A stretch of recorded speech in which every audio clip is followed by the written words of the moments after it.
Jen Harris, you, in some ways, you are one of the architects of the post-neoliberal world, and this has been your work for really more than a decade now. Where are we at this moment? We're going to dive into that question in more detail, but just give me your top line thoughts. It's essentially a fog of transition.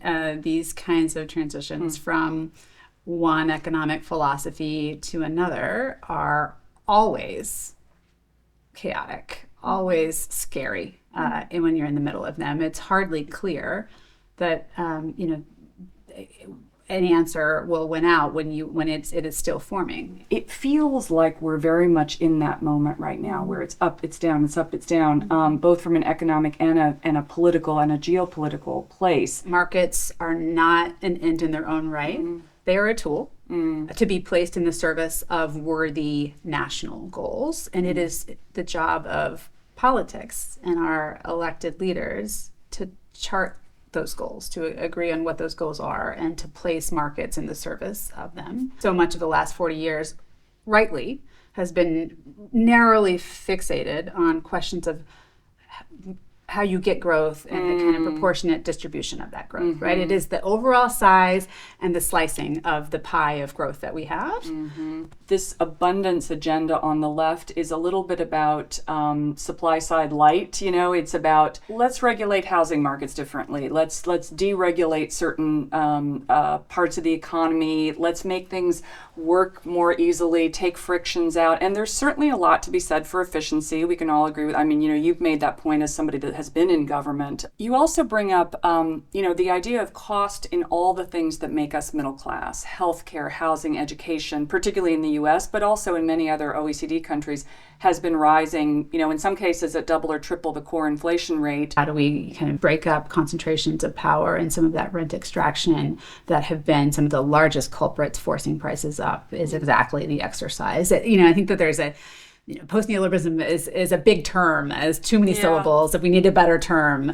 Yes, but we should bookmark that. Anybody that has better terms, send them in. Exactly. I've never gone to a conference of academics involved in this work that doesn't somehow end with post-neoliberalism really sucks as a term. We need better branding. I think a lot about FDR. And in particular, his re-election campaign, and so it was 36, right? He was up for re-election.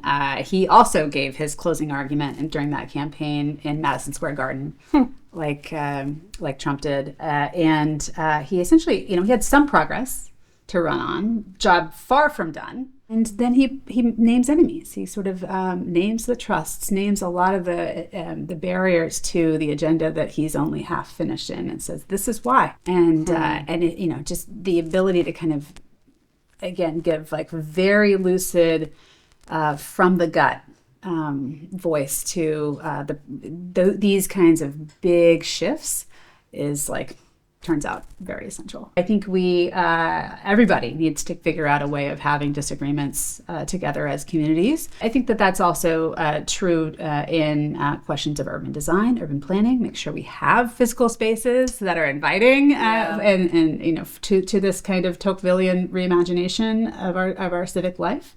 And as in the kind of civic organizations and civic fiber itself, we need to make sure that we are thumbing the scale where we can to kind of make it easier for us to meet in community, whether that's in the public schools, whether that is, in different community organizations. Well, I think that that's a good place to end with both the challenge and the opportunity. Jen, thank you so much. Thank you. Awesome.